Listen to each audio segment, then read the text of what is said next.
வணக்கம். செல்வகுமாரின் அதிகாலை வானிலை ஆய்வறிக்கை. அதிகாரப்பூர்வ வானிலை அறிக்கைக்கு இந்திய வானிலை ஆராய்ச்சித்துறை அறிக்கையை பார்க்கவும். 2025 டிசம்பர் 21 ஞாயிற்றுக்கிழமை அதிகாலை நிலவர வானிலை பதிவு. இன்றைக்கு தமிழ்நாட்டின் நீலகிரி மாவட்டத்தில் குறிப்பாக குந்தா மற்றும் எமரால்டு பகுதியில் -1 டிகிரி செல்சியஸ் பதிவாகி இருக்கிறது. வாகனங்கள் மீது கடுமையான உறைபனி. அதேபோல தேயிலை தோட்டங்களிலே சுமார் 40% தேயிலைகள் கருகி இருக்கிறது.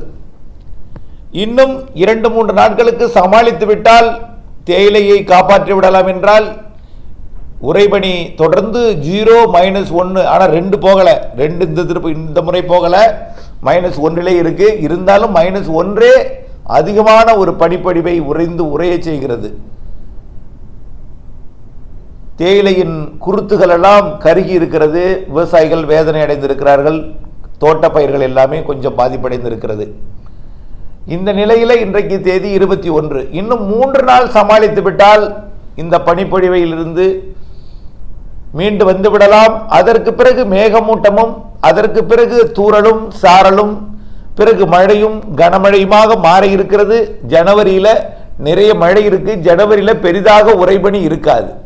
நாம் சமாளிக்க வேண்டிய காலம் இந்த 3-4 நாட்கள் மட்டுமே. கிறிஸ்துமஸுக்கு முன் வரக்கூடிய நாட்கள் மட்டுமே.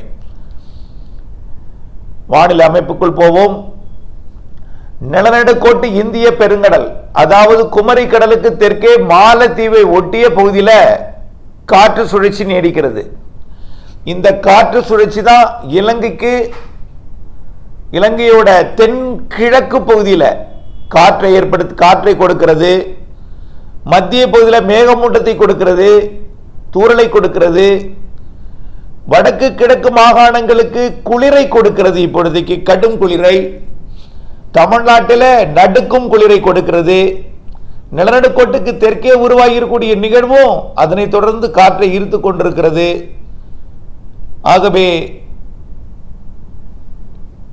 இந்த நிலை படிப்படியாக விலகும் என்றாலும் இன்னும் 3 நாட்களுக்கு இந்த உச்சபட்ச இந்த குளிரை நாம் சமாளித்தாக வேண்டிய கட்டாயத்தில் இருக்கிறோம். 24ஆம் தேதிக்கு பிறகு கிறிஸ்துமஸ் அன்றைக்கு கூட குறைஞ்சிடும். 26ஆம் தேதி கண்டிப்பாக கடலோரத்திற்கு மேகமூட்டத்தை ஏற்படுத்தும் வகையில் இந்த குமரி கடலுக்கு தெற்கே இருக்கக்கூடிய நிலநடுக்கோட்டு இந்திய பெருங்கடல் காற்று சுழற்சி கிழக்கு நோக்கி நகர்ந்து சுமத்ரா தீபரிக்க நீடித்துக் கொண்டிருக்கூடிய காற்று சுழற்சியோடு போய் இணைந்து தீவிரமடைந்து வரும். ஆனால் நம்முடைய கணிப்பு என்னன்னா, இரண்டும் இது கிழக்கு நோக்கி போக அது மேற்கு நோக்கி வர, இரண்டும் நிலநடுக்கோட்டு இந்திய பெருங்கடலில் சுமத்ரா தீவிற்கு மேற்கே அது உருவாகி இந்த மாத இறுதி நாட்களிலே கனமழை பொழிவை கொடுக்கும் என்று எதிர்பார்க்கப்படுகிறது. அதன் தொடக்கமாக 26ஆம் தேதி மேகம் சூடும். மேகம் சூழ்ந்தாலே உறைபனி விலகி குளிர்பனி மட்டும் இருக்கும். பனி இருக்கும். ஏன்னா நிகழ்வு தொலைவில் இருக்கிற காரணத்தினால மழை பெய்யாது இல்லையா. அதனால மேகமூட்டங்கள் இருக்கும், காற்று வரும். இந்த காற்று குளிரை கொடுக்கும். ஆனால் உறைபனி என்பது 25ஆம் தேதிக்கு மேல் முற்றிலுமாக விலகிடும். அதுக்கப்புறம் குளிர்பனி மட்டும் இருக்கும். மேகமூட்டம் வரும். 26 மேகமூட்டம், 27 தூறல். கடலோரம்லாம் டெல்டாவிற்கு தூறல் உண்டு. 27 தூறல், 27 நனைக்கு மழை கூட இருக்கலாம். 28 லேசான மழையாக இருக்கும். கடலோர பகுதியெல்லாம், வடகடலோரம், டெல்டாவெல்லாம் படிப்படியாக உள்ளே மழை வந்துடும். இப்போ கடலோரம் இருக்கக்கூடிய மேகமூட்டம் படிப்படியாக உள்ளே வரும். கடலோரம் தூறல் கொடுக்கும் பொழுது உள்ளே மேகமூட்டம் வரும். கடலோரம் லேசாக நினைக்கும் பொழுது உள்ளே தூறல் கொடுக்கும். கடலோரம் லேசாக பெய்யும் போது உள்ளே தூறலும், அதற்கு மேற்கே கருமேகமூட்டங்களும் படிப்படியாக நிகழ்வு மேற்கு நோக்கி நகர மழையாக மாறிவிடும்.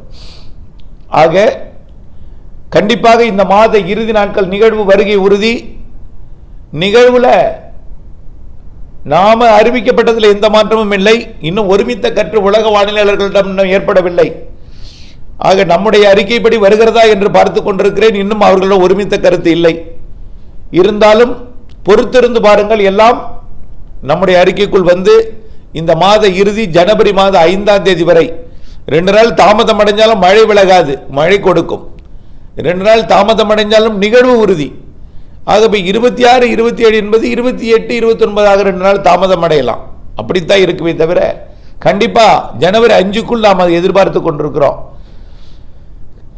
நன்றாக புரிந்து கொள்ள வேண்டும். எல்லா நிகழ்வுக்கும் அடிப்படை கடல் வெப்பம், கடல் நீரோட்டம். இலங்கை மற்றும் அதன் சுற்றுவட்டார கடற்பகுதிகள் மற்றும் குமரிக்கடல் அதன் சுற்றுவட்டார கடற்பகுதி, அதே போல கேரள கடலோரம், இங்கே தான் அதிக வெப்பம் இருக்கு. எங்கே போனாலும் சுற்றி கொண்டு இங்கே தான் வந்தாகன்னு திரும்ப திரும்ப சொல்றோம். நன்றா புரிஞ்சுக்கணும். இப்போ ஆப்பிரிக்க கடலோர பகுதிகளிலையும் வலுவான நீரோட்டம் உருவாகி இருக்கு. அதே போல வலுவான நீரோட்டம் ஓமன், ஏமன் கடலோர பகுதிகளிலையும் அரபிக்கடலில் ஏற்பட்டிருக்கு. இப்போ அங்க இருக்கக்கூடிய வெப்பம் 26, 27, 28 என்று உயர்த்த போகிறது. அது அங்கேயும் நீரோட்டம் வலுப்பெற்று கொண்டிருக்கிறது. ஏற்கனவே சாதாரண ஒரு வலுக்கே சவுதி அரேபியா மற்றும் ஈரான், ஈராக், UAE, கத்தார் மற்றும் குவைத் இதெல்லாம் கடுமையான மழையால், வெள்ளத்தால், உறைபனியால் எல்லாம் கலந்த வானிலையாக பாதிப்படைய செய்திருக்கிறது. இப்போ ஈரான், ஈராக்குக்கு வெள்ளப்பெருக்கு ஏற்படுத்தி கொண்டிருக்கிறது, உறைபனியையும் ஏற்படுத்தி கொண்டிருக்கிறது. பாவம், பாலைவன மணலில் நடக்கக்கூடிய ஒட்டகங்கள் இப்பொழுது ஐஸில் நடுங்கி கொண்டிருக்கிறது. கால் வைக்க முடியாமல் தவித்து கொண்டிருக்கின்றன. பாலைவனத்தில் இருக்கக்கூடிய ஒட்டகங்கள்லாம் அந்த அளவிற்கு காலநிலை மாற்றம் நிறைய ஏற்பட்டிருக்கிறது. ஆக வரக்கூடிய நாட்களில் அது இமயமலை பகுதிக்கு வந்து காஷ்மீர் மற்றும் அதனை ஒட்டியுள்ள எல்லா மாநிலங்களுக்கும் மழைப்பிடிப்பை கொடுக்க போகிறது. இதனால என்ன ஆகும், டெல்லியில் இருக்கக்கூடிய மாசு அப்படியே கொல்கத்தாவுக்கு இடம்பெயர போகிறது. டெல்லி மாசு கொல்கத்தாவுக்கு இடம்பெயர போகுது. அப்படியே உத்தரப்பிரதேச மாசு ஒடிசாவிற்கும் மேற்கு வங்கத்தின் ஒட்டுமொத்த பகுதிக்கும் அந்த மாசு இடம்பெயர போகிறது. அப்ப டெல்லிக்கு மழை கூட போகிறது, மழை வரப்போகிறது. பனிப்பொழிவு, அதாவது மேற்கத்திய இடையூறு காரணமாக மழை உறைபனி என்பது மழைப்பனியாக மாறப்போகிறது. ஆக இப்படி வானிலை மாற்றத்தின் பொழுது இங்கே நம்முடைய பகுதியில் நிகழ்வு வரப்போகிறது. குளிர் தடைபடும் என்பதனால நிலநடுக்கோட்டு இந்திய பெருங்கடல் நீராவி காற்று கிடைக்கப்பெற மிக வேகமாக தீவிரமடைந்து மிக வேகமாகவே நகர்ந்து வந்தாலும் தமிழ்நாட்டு கரை நெருங்கும் பொழுது வேகம் குறையும். நாட்கள் கூடுதலாக எடுத்துக்கொண்டு மெல்ல ஊடுருவி மெல்ல அரபிக்கடல் நோக்கி நகரும் பொழுது மழைப்பொழிவு நன்றாக இருக்கும். ஆனால் உள்ளே போய் செயலிழந்து மழைப்பொழிவை கொடுக்க வாய்ப்பு இருக்கிறது. ஆக ஊடுருவி மொத்தமாக மேற்கு நோக்கி அரபிக்கடலுக்கு போகாவிட்டாலும் நன்றாக நுழைந்து மழைப்பொழிவை கொடுத்து செயலிழக்கும் என்று எதிர்பார்க்கப்படுகிறது. கண்டிப்பாக இலங்கை தென் தமிழ்நாட்டின் வழித்தடமாக இருக்கும். ஒட்டுமொத்த தமிழ்நாட்டிற்கும் ஆந்திர பிரதேசத்திற்கும், இது கர்நாடகாவின் தெற்கு பகுதிக்கும் ஆந்திர பிரதேசத்தின் கடலோரம் மற்றும் தெற்கு பகுதிக்கும் ஒடிசாவிற்குமே மழைப்பொழிவை கொடுக்கும்னு சொல்லிட்டு இருக்கோம். அப்பொழுது எல்லாமே செட்டிங் அப்படியே தலைகீழாக மாறும். எல்லாமே தலைகீழாக மாறும். நிலநடுக்கோட்டு இந்திய பெருங்கடல்ல நிலநடுக்கோட்டுக்கு தெற்கே இருக்கக்கூடிய நிகழ்வு அதோட தீவிரம் குறையும் பொழுது நிலநடுக்கோட்டு இந்திய பெருங்கடல் நீராவி காற்று கிடைக்கப்பெறும். கண்டிப்பாக நிகழ்வு தீவிரம் அடையும். ரைட். இந்த நிகழ்வினால 5ஆம் தேதி வரை மழைப்பொழிவு கொடுக்க போற நிலையில ஒரு நாள் லேட்டாலாம் 6ஆம் தேதி கூட மழைப்பொழிவு கொடுக்கலாம். இந்த தொடங்குறதை பொறுத்து 20 லேட்டான கொஞ்சம் ஜனவரியில் 5ங்கிறது 6க்கு போகும். இன்னொரு நாள் லேட்னா 6ங்கிறது 7க்கு போகும். ஆனால் 7க்கு பின்னாடி போயிடாது. அடுத்த நிகழ்வு 10ஆம் தேதிக்கு மேலே 10ஆம் தேதிக்கு மேலே 11லிருந்து 11, 12, 13 3 நாள் இருக்கலாம். அப்புறம் மீண்டும் 2 நாள் இடைவெளி கொடுக்கும். அப்புறம் மேலும் ஒரு சிறு நிகழ்வு 3 நாள், மேலும் 3 நாள் 2 நாள் இடைவெளி, மேலும் ஒரு சிறு நிகழ்வு என்று ஜனவரியிலையும் பொங்கலுக்கு முன்னாடியும் பின்னாடியும் 3 நிகழ்வு சாதாரண நிகழ்வாக மழைப்பொழிவு கொடுக்க இருக்கிறது. அதில் இந்த ஜனவரி 10 வரக்கூடிய நிகழ்வு சற்று வலுவாகவே தெரிகிறது. ஆக மழைப்பொழிவு ஜனவரியிலும் இருக்கிறது. இந்த மாதம் இந்த கிறிஸ்துமஸ் வரைக்கும் இந்த பனியையும் குளிரையும் சமாளித்து கடத்திவிட்டால் அதற்கு பிறகு மழைப்பொழிவு இருக்கிறது என்பதையும், நிகழ்வு மெல்ல வந்து மெல்ல விலகும் என்பதனால சற்றே பொறுமை காத்திருக்க அன்போடு கேட்டுக்கொள்கிறேன். விவசாய பணிகளுக்கு நான் ஒரு குறிப்பிட்டு இந்த பணியை நீங்கள் இப்படி செய்யுங்கன்னு சொல்ல முடியாது. மக்காச்சோளத்துக்கு இப்படி பண்ணுங்க, அதே போல் பனிக்கடலைக்கு நீங்கள் இப்படி பண்ணுங்கன்னு எதுவும் சொல்ல முடியாது.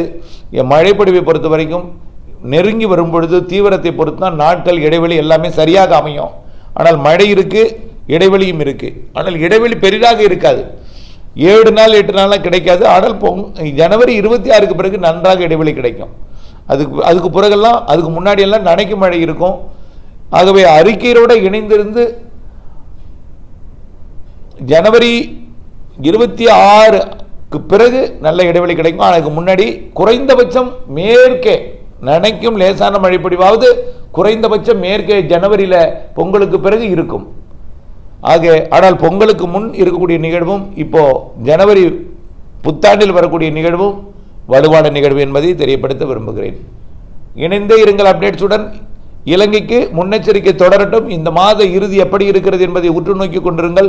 ஜனவரி முதல் வாரம் மற்றும் ஜனவரி 2வது 3வது வாரம்னா இலங்கையை பொறுத்த வரைக்கும் பிப்ரவரி 15 வரையும் முன்னெச்சரிக்கை தொடரட்டும். வடக்கு கிழக்கு மாகாணங்களுக்கு ஜனவரி 26 வரையும், தென்னிலங்கைக்கு பிப்ரவரி 15 வரையும் முன்னெச்சரிக்கை தொடரட்டும். அதுக்கு பிறகு நிவாரண மற்றும் மீள் குடியமர்வு போன்றவையெல்லாம் மேற்கொள்ளலாம் என்பதையும் அன்போடு தெரியப்படுத்த விரும்புகிறேன். இணைந்திருங்கள் அப்டேட்ஸுடன். நன்றி.